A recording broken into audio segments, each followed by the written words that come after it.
Halo, assalamualaikum warahmatullahi wabarakatuh. Salam jumpa dengan saya Ahmad Daniel dari Ahmad Daniel Channel. Saya sekarang lagi nyetir di mobil, sedang mau jemput keluarga saya. Dan hari ini hari ketiga Idul Fitri ya, tanggal 4 Mei 2022. Saya sebelumnya mengucapkan selamat Idul Fitri, selamat berhari raya. Taqabbalallahu minna wa minkum. Semoga apa yang telah berlalu semua ibadahnya diterima, diberikan ampunan. Dan masih dalam suasana hari raya, saya mengucapkan mohon maaf lahir dan batin. Oke, saya sekarang mau rekam konten pakai handphone yang berbeda dengan handphone sebelumnya. Sekarang pakai merek Infinix Note 11 Pro. Jadi ini berbeda dengan yang biasa saya buat, smartphone yang biasa saya pakai, yaitu Xiaomi Mi 5S Plus. Ya, jadi berbeda ya. Dan apa perbedaannya? Nah, itu yang saya mau tes karena perbedaan speknya cukup jauh.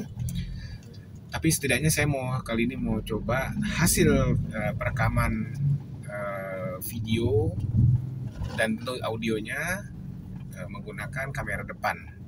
Jadi Infinix Note 11 Pro ini dia basisnya MediaTek ya, dan Android 11. MediaTeknya C9 Helio C96 gaming processor, sedangkan yang Mi 5S Plus itu Snapdragon 805 ya, 810 saya lupa. Jadi ini saya rada memberanikan diri menggunakan handphone yang basisnya tidak Snapdragon, tidak Qualcomm, tapi MediaTek. Ini ya pengalaman pertama saya coba gitu. Kenapa saya pakai handphone yang baru? Karena si Mi 5S Plus ini ternyata cukup uzur, sudah 4 tahun dan tiba-tiba mati sendiri. Mati total selama kira-kira 1 minggu lebih. Jadi saya pakai handphone cadangan yang remote dan ternyata tidak bisa mendukung aktivitas sehari-hari. Terpaksa harus membeli HP baru, dan hasil hasil pencarian dari berbagai review di YouTube, maka saya putuskan membeli HP Infinix Note 11 Pro yang mungkin di beberapa channel disampaikan dia itu value for money-nya cukup tinggi gitu. Nah, ini dia ya. Tapi pengalaman ada sebelum memutuskan untuk membeli ini, ya tentunya orang-orang bisa lihat channel-channel review bahwa Infinix Note itu punya nilai plus dia itu berupa gaming, SoC-nya gaming ya, dan chipset paling terkini untuk kelas Helio, sehingga untuk performa keseluruhan sih oke ya, performa processing cukup oke. Tapi dia punya trade off di mana ternyata kalau nggak salah trade offnya ya tetap khas di Infinix sebelumnya, yaitu di mikrofonnya tidak menggunakan tangkapan suara asli, tapi diproses dengan cukup banyak, sehingga kalau kita dengarkan suara perbandingan hasil tangkapan Xiaomi dan Infinix, itu akan kelihatan suara Infinix tertekan. Mungkin karena noise reduction-nya dia menekan itu tersebut, tapi suara utamanya juga jadi ikut tertekan gitu. Nah, ini sekarang saya tadi itu soal audio ya, jadi nanti bisa didengarkan sendiri hasil audionya seperti apa.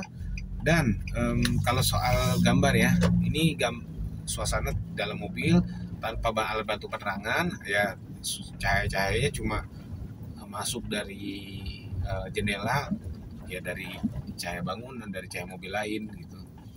Nah, itu bisa dilihat sendiri gimana hasilnya. Saya rasa sih dalam membandingkan dengan yang Xiaomi Mi 5S Plus itu kayaknya masih bagusan si Xiaomi sedikit, lebih apa ya namanya ya, lebih tidak noise dari sisi gambarnya ya, walaupun sama-sama tidak bagus dalam ya HP apapun, kamera apapun, musuhnya dalam perekaman adalah cahaya yang minim ya, sehingga namanya ngerekam di dalam mobil pasti tidak ideal, jauh dari ideal. Tapi ya itu dia, kalau kita mau punya kebutuhan ngerekam bikin konten di video, maka penggunaan Infinix ini apa ya namanya ya, masih memadai atau masih bisa dipakai atau enggak. Karena sebagian handphone mungkin yang juga low entry, kalau dia di kondisi low light, maka gambarnya itu dia akan berusaha mengkompensasi cahayanya dengan menurunkan apa namanya ya, frame per second dari perekaman. Jadi gambarnya terkesan patah-patah, walaupun sepertinya cahayanya jadi ikut dinaikkan gitu. Tapi ya tentu aja bagi penonton sih yang paling nyaman ditonton adalah yang apa adanya aja. Kalau emang cahayanya gelap ya gelap, tapi jangan jadi patah-patah. Sama kayak suara, kalau suaranya lingkungan lagi berisik ya sudah, yang penting suara utamanya jangan ditekan gitu. Gitulah kira-kira penilaian saya terhadap atau tebakan saya terhadap apa namanya kualitas dari perekaman video ini. Jadi kalau mau disimpulkan, dari kualitas gambarnya tidak sebagus HP saya yang lama.